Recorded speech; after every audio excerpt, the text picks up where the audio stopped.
The night of January 21st, 1944, somewhere over the English Channel, moving east toward occupied France.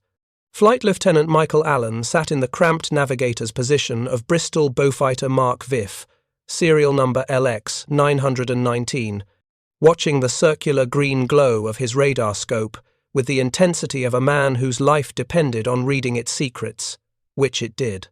The thimble-shaped radome protruding from the aircraft's nose housed the AI Mark VIII radar, a piece of technology that had transformed night fighting from educated guesswork into something approaching precision. Allen's pilot, squadron leader James Barlow, held the twin-engine fighter steady at 8,000 feet, throttled back to cruising speed, the Bristol Hercules engines producing their characteristic deep rumble that vibrated through the airframe. They were hunting. Below them, invisible in the winter darkness, the black waters of the Channel gave way to the French coast. Somewhere in that darkness, Luftwaffe night fighters prowled the same sky, searching for RAF bombers returning from raids deep inside Germany. The German pilots flew Messerschmitt Bf 1-10 and Junkers Ju-88 aircraft equipped with their own radar systems. The Liechtenstein sets with their distinctive arrays of antennae projecting from the nose like the antlers of some mechanical stag. But the Germans did not know what Allen and Barlow knew.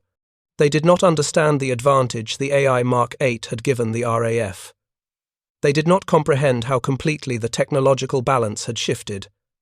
Allen's scope showed empty sky ahead. The radar's parabolic dish, spinning behind the radome 10 times per second, swept the darkness with invisible beams of microwave energy at 3 GHz frequency. The system could detect aircraft at ranges approaching 4 miles under ideal conditions, though atmospheric conditions and the skill of the operator determined actual performance. If you're enjoying this, deep dive into the story, hit the subscribe button and let us know in the comments from where in the world you are watching from today. Then, something changed on the scope. A faint blip appeared at the edge of detection range, bearing 0.35 degrees, slightly above their altitude. Allen's pulse quickened.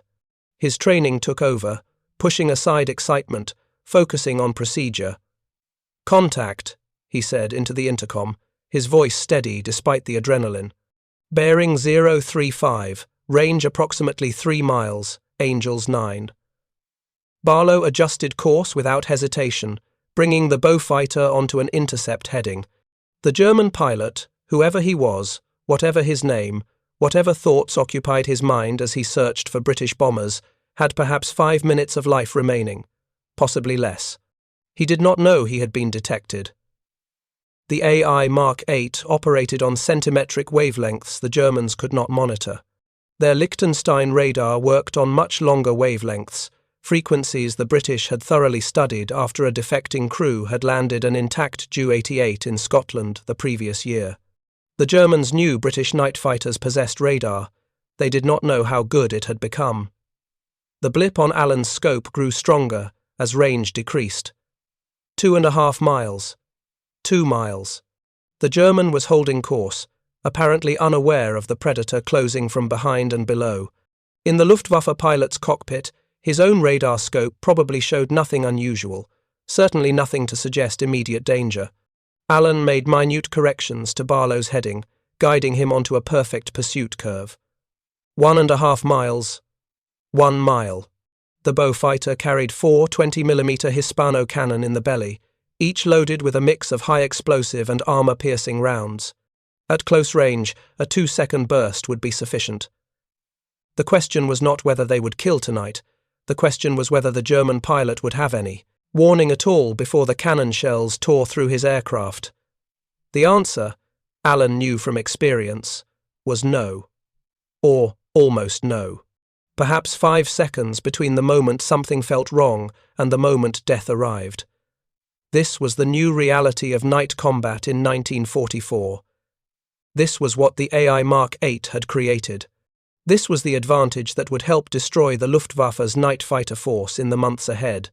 The hunt had become a slaughter, and most of the prey did not yet realize it.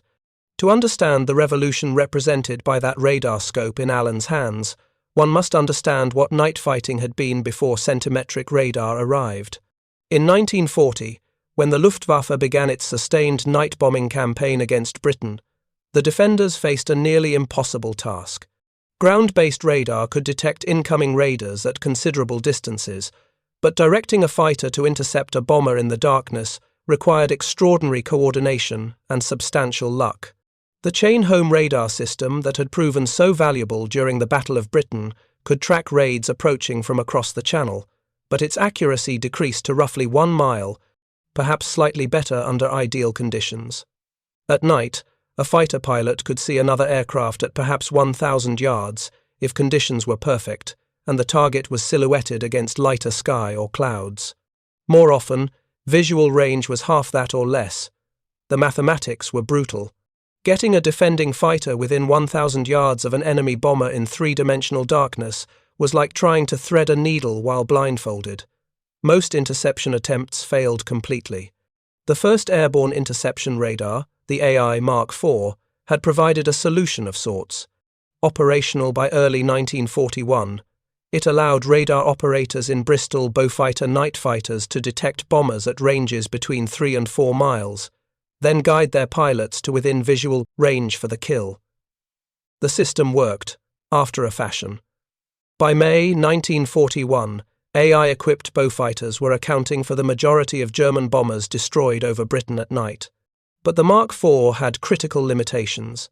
Its longer wavelength, 1.5 meters, required large, drag-producing antennae that projected from the aircraft's nose like arrows. More significantly, the wide broadcast pattern of these longer wavelengths created ground clutter that rendered the system nearly useless below 5,000 feet. When the Luftwaffe adapted by flying low-level approaches, the Mark IV could not follow them. The introduction of the cavity magnetron in early 1940 changed everything, though it took time to mature the technology for operational use. This device, about the size of a man's fist, generated microwave frequency radio energy at wavelengths measured in centimeters rather than meters. The implications were profound. Shorter wavelengths allowed much smaller, more directional antennae. The AI Mark VIII's parabolic dish, housed in that distinctive thimble-shaped radome, concentrated radar energy into a narrow beam that could be aimed precisely. The operator could point the radar upward, avoiding ground returns entirely, allowing detection of aircraft flying at any altitude. Maximum detection range remained similar to the Mark IV, approximately 4 miles under good conditions, but the Mark VIII could track targets all the way down to the surface. The tactical advantage was considerable, but the psychological advantage was even greater. German pilots knew British night fighters possessed radar. They had developed tactics to counter it, including flying at low altitude where they believed radar could not follow. The Mark's ability to track them regardless of altitude came as an unwelcome surprise. By January 1944, when Operation Steinbock began, the technological advantage had become overwhelming. The Luftwaffe assembled 474 bombers for what would be their final major strategic bombing campaign against Britain. They believed their tactics, refined through years of defensive fighting over Germany, would allow them to penetrate British defences and strike meaningful blows against London and other cities. They did not understand they were flying into a killing ground. 16 squadrons of RAF night fighters waited for them, 13 equipped with de Havilland Mosquitoes mounting AI Mark VIII or the American SCR-720 radar, 3 with Beaufighters carrying the same systems. These aircraft were fast, heavily armed, and guided by radar that could find targets in conditions of total darkness, with reliability the Luftwaffe could not match. The German bomber crews were experienced, brave, and well-trained. Their aircraft were capable. Their tactics were sound based on what they knew of British capabilities. But they did not know about the Centimetric revolution. They did not understand that British night fighters could now detect them with precision regardless of altitude, weather, or defensive manoeuvres. The stage was set for a massacre. The confidence with which the Luftwaffe approached Operation Steinbock was not irrational. It was based on hard-won experience fighting British night fighters over Germany throughout 1943. German night fighter pilots had developed sophisticated tactics for defending the Reich against RAF Bomber Command's increasingly massive raids. They operated within an integrated system of ground-based radar stations that tracked British bomber streams from the moment they crossed the coast. Ground controllers directed fighters to intercept points, then the fighters used their own Liechtenstein radar to close for the kill. The system worked. Bomber command losses had reached unsustainable levels during several major campaigns. The Germans knew about British airborne radar because they possessed examples of it. When a Beaufighter was shot down over enemy territory, German technical teams examined the wreckage carefully. They understood the basic principles. They knew the British used radio frequency energy to detect aircraft and had developed their own countermeasures, including electronic jamming and tactical maneuvers designed to break radar lock. What they did not know was that British radar technology had taken a quantum leap forward with the introduction of centimetric wavelengths. The captured examples of AI Mark IV radar that German engineers studied worked on entirely different principles than the Mark VIII. The fundamental physics were different. A Luftwaffe pilot who understood how to evade or defeat meter-wavelength radar would find his knowledge useless against centimetric systems.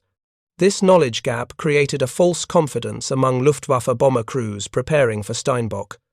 They believed they understood the threat. Many had flown defensive missions over Germany where they had encountered British night fighters.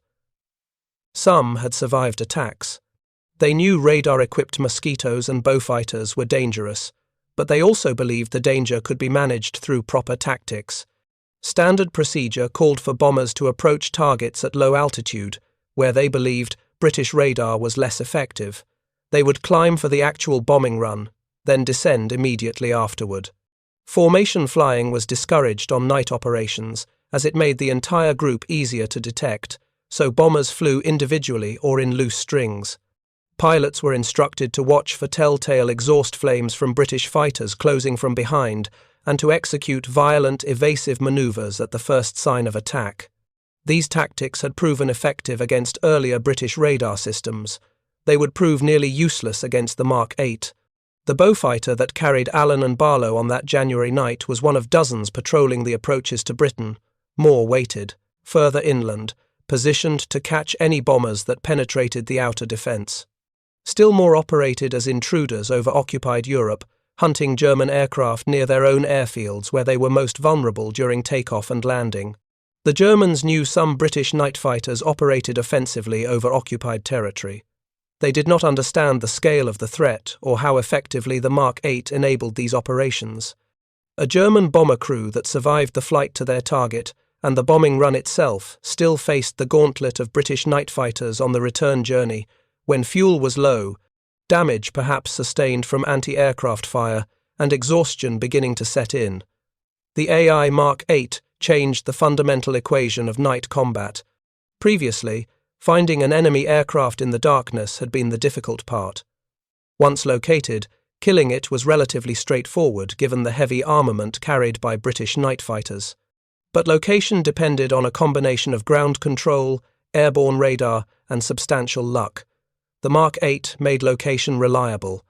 An experienced radar operator like Allen could detect aircraft at maximum range, track them through defensive maneuvers, and guide his pilot to firing position with high probability of success.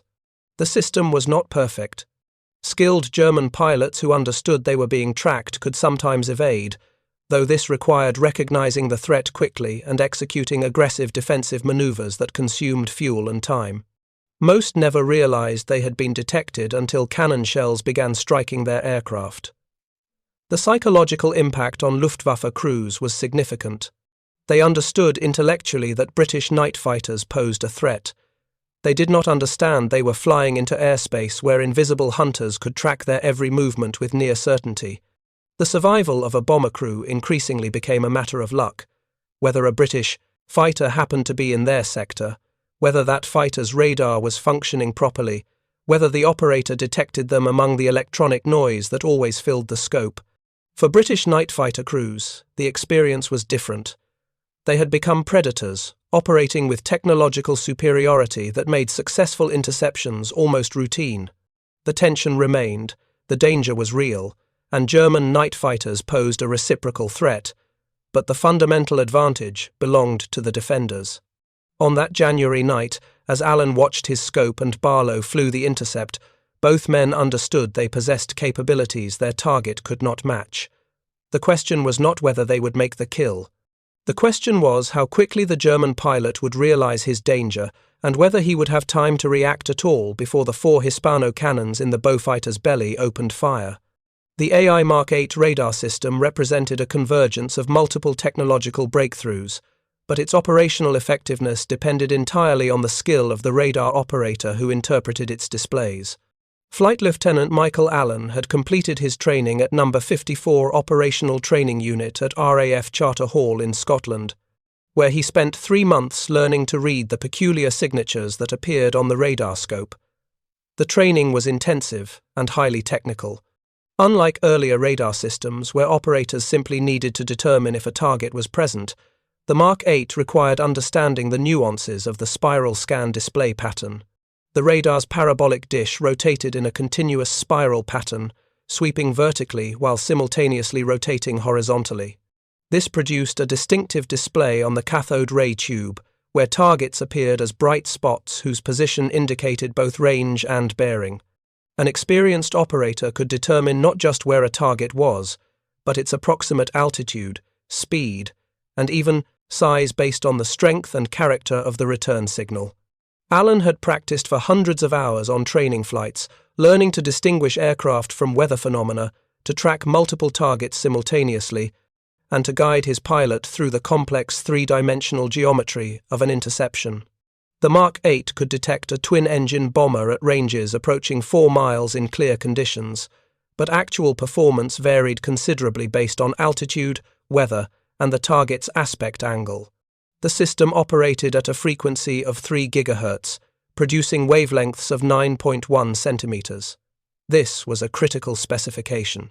The shorter wavelength allowed the parabolic reflector to focus radar energy into a beam only a few degrees wide, providing excellent directional accuracy. The magnetron at the heart of the system, designated VT90, generated pulses of microwave energy at approximately 25 kilowatts peak power. Each pulse lasted only a fraction of a microsecond, but in that brief instant, sufficient energy radiated forward to bounce off a target aircraft and return to the receiver. The receiving equipment was equally sophisticated. The Type 184 receiver unit, mounted on the starboard side of the radar operator's position, amplified the returning signals and displayed them on the Type 73 indicator unit. This circular cathode ray tube showed range out to approximately 5 miles, with the aircraft's position at the center and targets appearing as bright blips, whose position relative to center indicated bearing and range.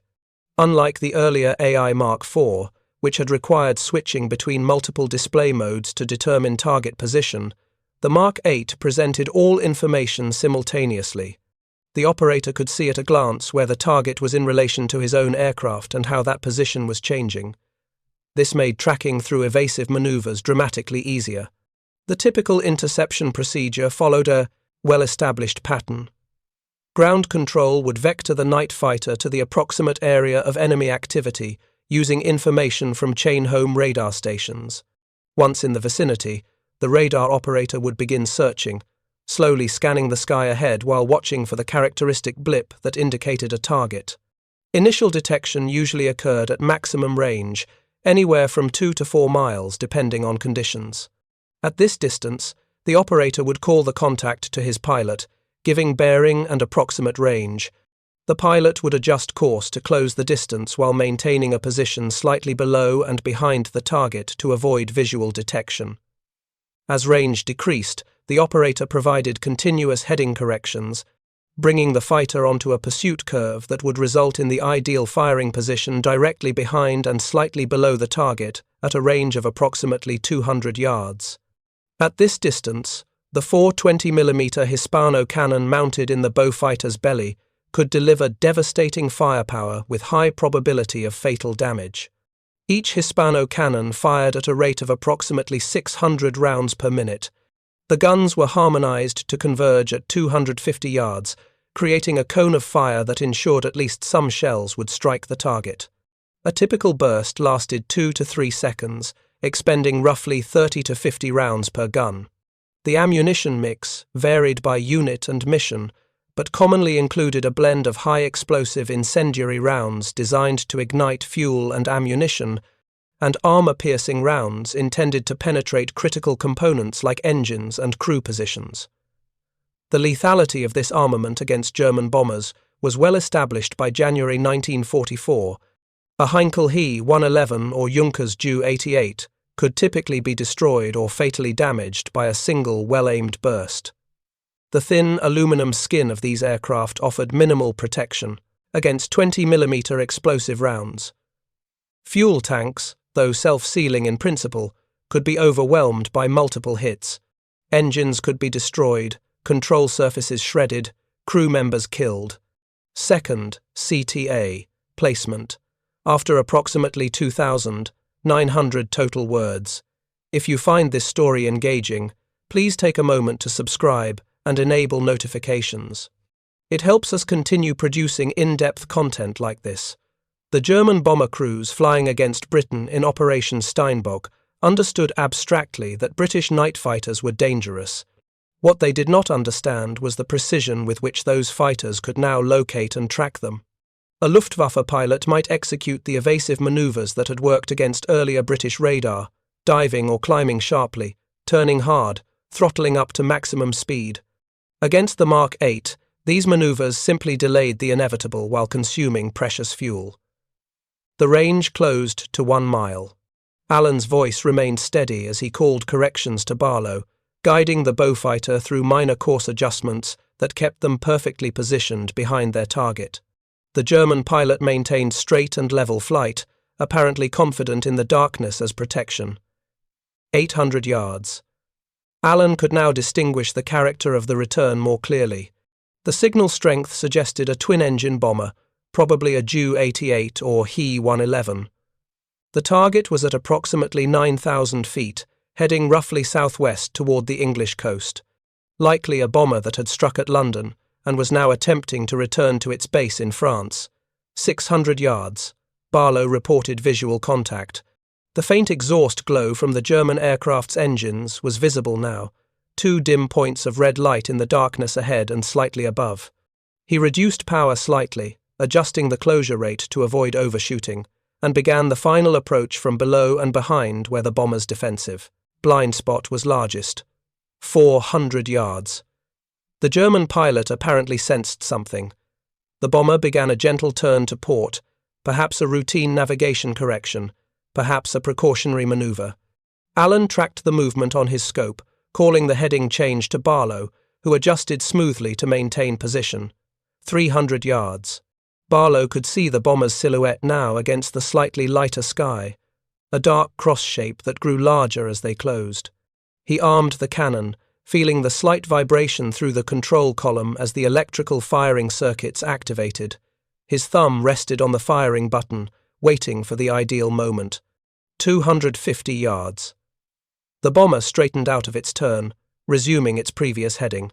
Barlow centered the illuminated gun sight on the target's fuselage, just aft of the wings where the fuel tanks were located. The range was perfect. The deflection angle was 0. The probability of fatal damage with a proper burst was essentially certain. 200 yards. Barlow pressed the firing button. The Beaufighter shuddered as all 4 Hispano cannon fired simultaneously, a hammering vibration that rattled through the airframe.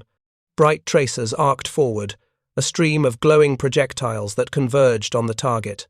The firing lasted approximately 2 seconds, perhaps slightly less, as Barlow released the button the moment he saw strikes. The effect was immediate and catastrophic. Bright flashes sparkled along the bomber's fuselage as explosive rounds detonated on impact. The right engine erupted in flame, a sudden blossom of orange fire that illuminated the aircraft's markings clearly.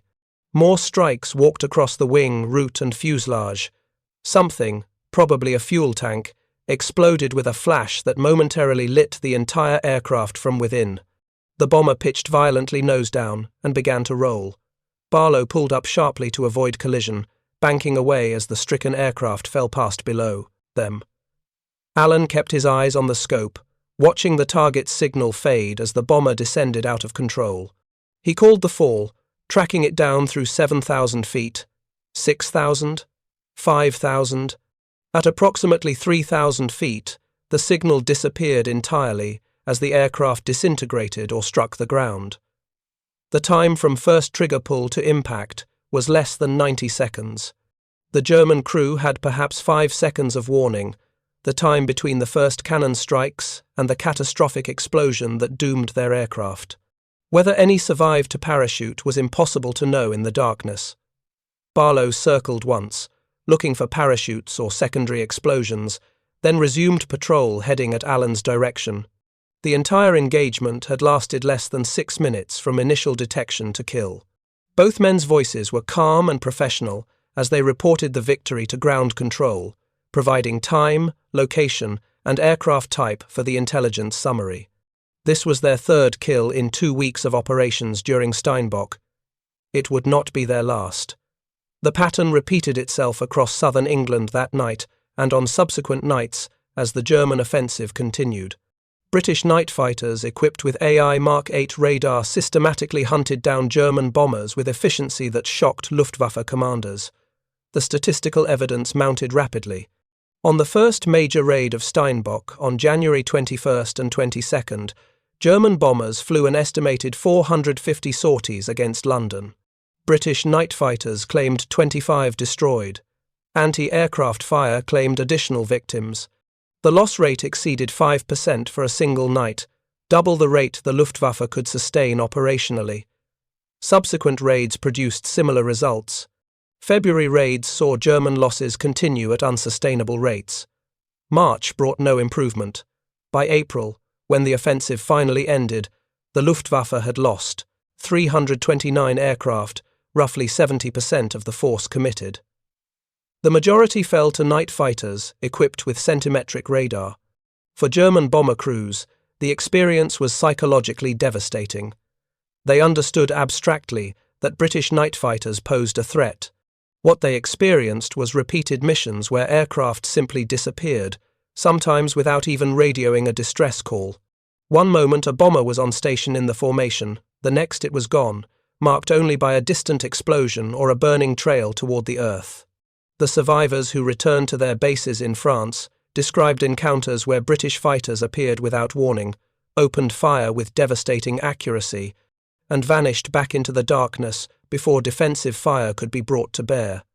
Some described seeing the exhaust flames of British fighters passing nearby in the night, hunting.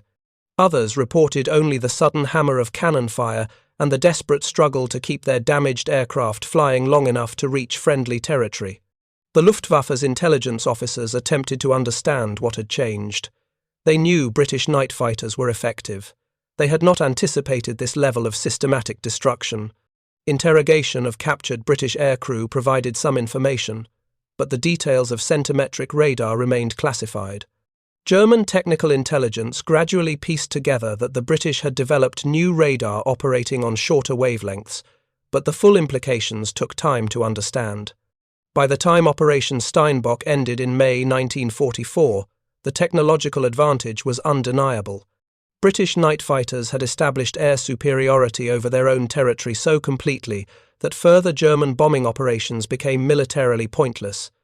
The loss rates could not be sustained. The morale impact on surviving crews was corrosive. The technology that had given Flight Lieutenant Allen and Squadron Leader Barlow their advantage on that January night represented only one component of a broader transformation in aerial warfare that would reshape the final 18 months of the European War. Operation Steinbock ended officially in May 1944, though the pace of German operations had slowed considerably by late March as losses mounted beyond sustainable levels. The Luftwaffe had committed 474 bombers to the campaign. 329 were destroyed. Hundreds of experienced aircrew were killed or captured. The psychological impact on survivors was profound and lasting. For comparison, during the entire Blitz of 1940 and 1941, when the Luftwaffe had bombed British cities with relative impunity for months, German losses averaged approximately 2% per sortie. During Steinbock, losses frequently exceeded 5% per mission, and sometimes reached 8%. No air force could sustain such attrition rates for extended periods. The offensive achieved nothing of strategic significance while consuming irreplaceable aircraft and trained crews that Germany desperately needed for defense of the Reich against the growing Allied bomber offensive. The British night fighter force emerged from Steinbock with confidence bordering on professional satisfaction. The crews who flew AI Mark VIII, equipped Beaufighters and Mosquitoes, had proven the technology in the most demanding operational conditions. They had defended British cities successfully. They had destroyed a significant portion of the attacking force. The loss rates among defending fighters were remarkably low, testimony to the advantage centimetric radar provided. But the campaign over Britain was only one application of the technology. Even as Steinbock wound down, RAF night fighters were increasingly operating offensively over occupied Europe and Germany itself, using their radar advantage to hunt German aircraft in their own airspace. The intruder operations that had begun in 1943 expanded dramatically in 1944. British night fighters equipped with AI Mark VIII would patrol near German airfields, waiting for enemy aircraft to take off or land when they were most vulnerable. The radar allowed them to detect aircraft at low altitude, track them through the traffic pattern, and attack at the moment of maximum vulnerability. The development of the cavity magnetron at Birmingham University in early 1940 was arguably one of the most significant technological achievements of the entire war. This device, which British scientists shared with American allies through the Tizard mission in autumn 1940, enabled not just improved airborne radar, but also shipborne search radars, fire control systems, and eventually peacetime applications including microwave ovens and telecommunications. The broader Allied advantage in electronics and radar technology extended far beyond the night fighting campaign. American bombers operating over Germany by day used radar for navigation and bombing through overcast. Allied naval forces used centimetric radar to detect submarines and surface vessels at extended ranges. Ground-based radar directed anti-aircraft fire with accuracy that made daylight bombing increasingly costly for the Luftwaffe. Germany possessed capable scientists and engineers who understood radar principles and worked to develop equivalent systems. But German research efforts were fragmented across competing organizations, under-resourced compared to Allied programs, and handicapped by strategic decisions that prioritized other technologies. Germany invested heavily in jet aircraft development, rocket weapons, and advanced submarine designs. These programs consumed resources that might have gone to radar development. The broader legacy of centimetric radar extended far beyond the military applications that dominated its wartime use. The cavity magnetron that made AI Mark VIII possible became the foundation for an entire industry of microwave technology. Modern telecommunications, radar systems used for weather forecasting and air traffic control, medical imaging equipment, and countless other applications trace their lineage to research conducted under wartime urgency. The tactical lessons learned during the night fighting campaign influenced post-war air doctrine. The importance of electronic warfare, the advantage provided by superior sensors, the integration of ground-based and airborne detection systems, all these concepts that seem obvious in the 21st century were refined through the experience of men like Allen and Barlow hunting German bombers in the darkness over England. The broader strategic lesson, that technological advantage could be decisive in modern warfare, shaped military planning throughout the Cold War and beyond. Nations invested enormous resources in research and development, seeking the advantages that centimetric radar had provided Britain. The nuclear age that followed the war was in many ways a continuation of this pattern, where technological superiority in weapons and delivery systems became paramount strategic considerations. But returning to that January night over the Channel, to Allen watching his radar scope and Barlow flying the intercept, the story remains fundamentally human, two men hunting another man in darkness. The technology enabled the hunt. The skills and training ensured success.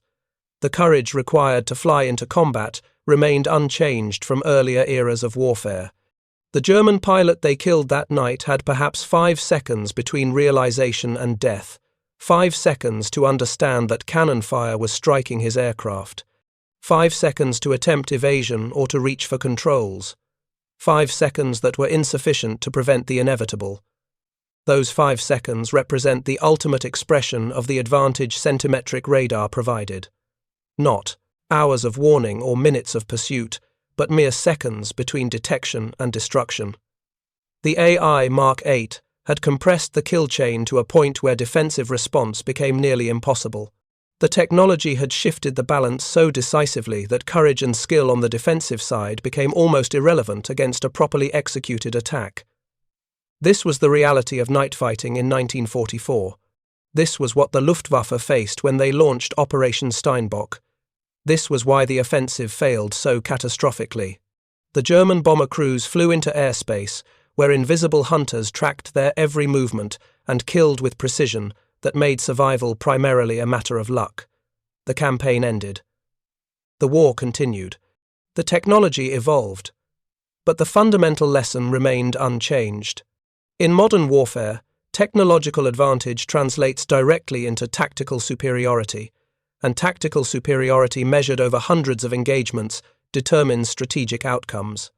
The AI Mark VIII radar gave British night fighters an advantage measured in seconds. Those seconds accumulated into minutes, hours, and ultimately into the destruction of German offensive capability over Britain. The sign that might have hung in RAF operations rooms during this period, had commanders chosen to articulate the advantage so bluntly, would have read simply, 5 seconds from radar lock to kill. The enemy has no effective counter. Press the attack. The Luftwaffe learned this truth at terrible cost. 329 aircraft destroyed. Over 1,000 aircrew killed, wounded, or captured. A strategic offensive that achieved nothing while consuming irreplaceable resources. All because British technology had evolved beyond German ability to counter it effectively. The night the war began, in September 1939, night fighting was primitive guesswork, dependent on visual acquisition in darkness.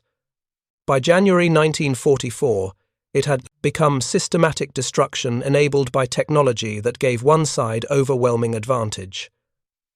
5 years had transformed aerial warfare completely. The men who fought and died during that transformation experienced the change as increasingly one-sided combat, where survival depended less on skill than on whether the enemy's radar happened to detect you. This is the story of how technology changed warfare. This is the account of how British centimetric radar won the night fighting campaign over Europe. This is the explanation of why Luftwaffe bomber crews had only 5 seconds between the moment AI Mark VIII radar locked onto their aircraft and the moment British cannon fire destroyed them. The technology was real. The advantage was decisive. The human cost was measured in thousands of men who died in darkness, many without ever understanding why their aircraft had been detected or how their attackers had found them with such precision. Thank you for watching. For more detailed historical breakdowns, check out the other videos on your screen now, and don't forget to subscribe.